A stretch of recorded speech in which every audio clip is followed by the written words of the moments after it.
Oi, meninas! Eu sei que é basicamente estranho, né? A gente tá tendo aula por aqui, mas a gente vai ter 5 aulas essa semana. Hidrostática, termoquímica, polinômio, geometria espacial e reação orgânica, para finalizar a química orgânica. E a gente já viu que toda vez que a gente tem um processo, seja ele químico ou físico, isso resulta em alguma liberação de algum tipo, né? Quando a gente fala de química, a gente aprende que toda reação química ela é gerada por reagentes que geram produtos. Algo que fica antes da seta e algo que fica depois da seta. A gente também aprendia estequiometria, aonde a gente balanceava e tudo que tinha de um lado tinha que ter do outro. Só que essa reação, conforme ela é produzida, ela gera uma coisa chamada calor. Ou ela gera para o meio ambiente, então externando o calor, ou ela recebe calor. E o campo da química que estuda isso é termoquímica, tudo bem? É isso que a gente vai ver hoje. Então, linkando o último assunto nosso com esse. Termoquímica, então, como a gente falou, toda reação química ela gera calor ou ganha calor. Só que calor na química ela tem outro nome, né? A gente dá o nome de entalpia. É o calor de uma reação. Dentro de termoquímica, a gente tem dois tipos de reações. As endotérmicas, que são aquelas que absorvem calor. Então, são aquelas que no meio elas ganham calor. Então, por exemplo, quando eu tenho um gelo para transformar em água, a fusão é um processo endotérmico, porque ela vai ganhar calor, vai aquecer e aí sim ela vai ficar com uma massa maior. Ou seja, então ela vai acabar absorvendo o calor do meio externo e sendo endotérmica. Sempre na endotérmica, os reagentes são menores que os produtos, porque eles ganham. E se eles ganham, o meu ΔH, a minha variação de calor, vai ser positiva. Variação de calor é o H final menos o H inicial. É o H do produto menos o H do reagente. Aqui, o H do produto, ele é maior que o H do reagente. Por isso que o ΔH fica maior do que zero. O segundo tipo de reação, ela é exotérmica. É aquela que libera calor para o meio externo. Daí, então, por exemplo, quando ocorre uma combustão, né? A gente tem liberação de calor. A gente tem sempre que os reagentes têm um calor maior e os produtos têm um calor menor. Então, o H do produto é menor que o H do reagente. Por consequência, o ΔH é menor do que zero, beleza? Basicamente, a gente tem alguns fatores que influenciam para que esse ΔH seja resolvido. Primeiro, a quantidade de espécies químicas. A gente já aprendeu uma coisa chamada balanceamento, que quando eu uso uma coisa chamada coeficiente estequiométrico na frente, eu modifico ou acabo multiplicando a quantidade das espécies químicas. Ora, o calor com mais espécie química, ele também é maior, né? Então, quanto maior a quantidade, maior o calor. Segunda coisa que influencia na termoquímica, no calor da reação, é o estado físico da matéria. Estados físicos demandam calores diferentes. Claro que um estado sólido, ele demanda mais calor do que um estado líquido para virar vapor, por exemplo. Então, isso a gente tem que considerar. E o terceiro fator que influencia na termoquímica é o estado alotrópico. O que é alotropia? É um elemento que é encontrado na natureza de formas distintas. Então, a gente dá sempre o exemplo do carbono. Eu tenho o carbono do grafite, eu tenho o carbono do carvão e eu tenho o carbono do diamante. Todos esses, apesar de serem carbonos, eles têm pontos de fusão e ebulição diferentes. Por mais que eles sejam o mesmo elemento, as características químicas deles são diferentes. Portanto, isso também influencia para o calor da reação. Quando a gente fala de termoquímica, normalmente toda reação ou tem um ΔH pronto e a gente vai trabalhar com ele, ou a gente vai em busca do ΔH. É isso que a gente vai fazer em termoquímica, beleza? Primeiro de tudo é a equação termoquímica, onde a gente mistura termoquímica com estequiometria, que a gente estava falando agora há pouco, beleza? Lá na estequiometria, a gente pegava 2 ou mais colunas e trabalhava correlacionando entre elas. Aqui, uma coluna sempre vai tratar da termoquímica, do ΔH, e a outra pode trabalhar com a linha fundamental da estequiometria. Então, a linha fundamental, que um mol de qualquer substância tá para a massa molar dele, que tá para 22,4 litros, que tá para 6,02 vezes 10 é 23 átomos ou moléculas. Então, basicamente, eu vou ter uma regra de 3, onde um lado eu vou trabalhar com essa linha fundamental e o outro o ΔH. Lembrando que o ΔH que está aqui, ele serve para cada um dos que estão aqui nesta proporção.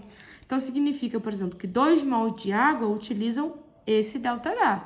Se ele quisesse, por exemplo, 2 gramas só de água, seria o X. A gente sabe que 2H2O tem 36 gramas. Aí a gente trabalha relação de, basicamente, estequiometria. Então, um lado da coluna sempre é ΔH, o outro sempre é massa, volume, átomo ou mol.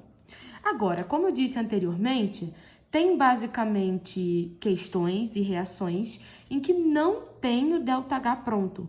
E esses próximos 3 tópicos são aqueles em que, basicamente, a gente vai descobrir o ΔH das reações. O primeiro é a entalpia de formação. Vamos entender primeiro que na entalpia de formação o ΔH é o H final menos inicial. Então, é o produto literalmente menos o reagente. E também na entalpia de formação, toda substância simples é zero. Eu dei um exemplo aqui, eu tenho uma reação química, tá? Que a gente tem o óxido de ferro 2 e o óxido de ferro 3 somados com O2. E ele me dá o ΔH desses dois aqui e pede o ΔH da reação. Lembrando, toda substância simples é zero, então O2 é zero. Então, a gente não vai trabalhar com ele. ΔH é H do produto menos H do reagente. ΔH é menos 196,5 menos, abre parênteses, cuidado, tem que ter cuidado na hora de botar sinal para não errar. 2 vezes menos 64,04, faz a conta, lembra que aqui multiplica e fica positivo, eu acho o ΔH da minha reação. Outra forma também de eu achar o ΔH da reação é através da energia de ligação. Só que aqui o ΔH é o H inicial menos o H final. Então, eu tenho o H do reagente menos o H do produto. Então, também prestem atenção, é contrária à entalpia de formação. E como o próprio nome já diz, na energia de ligação, ele vai me dar as ligações.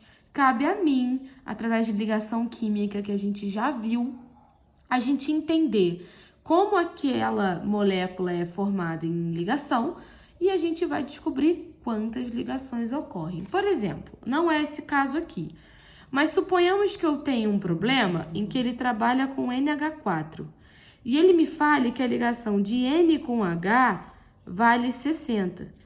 Vamos lembrar que o NH4 é isso aqui. Tá? Eu criei aqui, galera, seria até NH3, mas só pra gente entender. Ou eu poderia fazer também o CH4, que a gente já conhece ele. Se ele falasse que a ligação de C com H vale 60, eu teria C com 4 Hs, né? A gente até aprendeu essa nomenclatura em química orgânica. Eu teria que entender que eu tenho 4 ligações de C com H, então é muito importante entender sobre ligação. Basicamente, aqui eu trouxe H com Cl, H com F, Cl com Cl e F com F. E a reação era 2HCl mais F2, 2HF mais Cl2. ΔH, H do reagente menos H do produto, aqui nada é zero, tudo vale. Aí eu fiz 2 vezes 431,8 mais 153,10 menos 2 vezes 563,2 mais 242,6. Eu cheguei aqui no final, o meu ΔH, beleza? E por último, mas não menos importante, talvez um dos mais importantes aí de conta de ΔH, lei de Hess, que através de várias equações eu chego a apenas uma e encontro o ΔH dessa última, beleza? Eu trouxe essas duas reações aqui e eu queria chegar nesta aqui. Basicamente, o que a gente sempre tem que fazer é entender através dessa o que tem nela para ver o que eu vou modificar em cima. Primeiro eu vi que o FeO só tem aqui. Então, se aqui tá por 2 e aqui tá do lado do reagente, e aqui tem 1 e aqui tá do lado do produto, eu tenho que inverter essa reação e multiplicar por 2. Então, aqui embaixo vai ficar assim, 2FeO, que gera 2Fe mais 2 vezes meio de O2.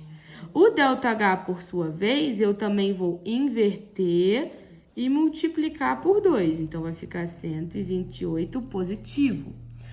A segunda eu deixo igual, né? Então, vai ficar lá 2Fe mais 3 meios de O2, que gera Fe2O3. Roberta, por que você deixou igual? Porque o Fe2O3 já está do mesmo lado na mesma quantidade. Coisas que têm lados distintos eu posso cortar. E aí a reação que sobra tá perfeita com a que tá aqui. Lembrando que 3 meios menos 2 meios dá 1 meio, tá, galera? E aí o ΔH eu vou somar esses dois. Seria 128 menos 196. E aí daria o meu ΔH da minha reação. Tudo bem? Basicamente a gente precisa entender que ou a gente vai fazer a conta com o ΔH já existente, usando estequiometria, ou a gente vai ter que descobrir esse ΔH em formatos de entalpia, energia ou lei de Hess. Basicamente, os exercícios de prova, eles ou trazem as questões, ou eles trazem, basicamente, teoria relacionada a calor, a endo, a exo, ou eles trazem essas contagens através de achar o ΔH ou fazer o ΔH, principalmente quando a gente fala de algumas questões discursivas e, basicamente, quando a gente fala de achar realmente algo que se pede em questões de vestibular. A aula de amanhã será outro assunto, aí a gente conversa, os exercícios vão seguir para vocês.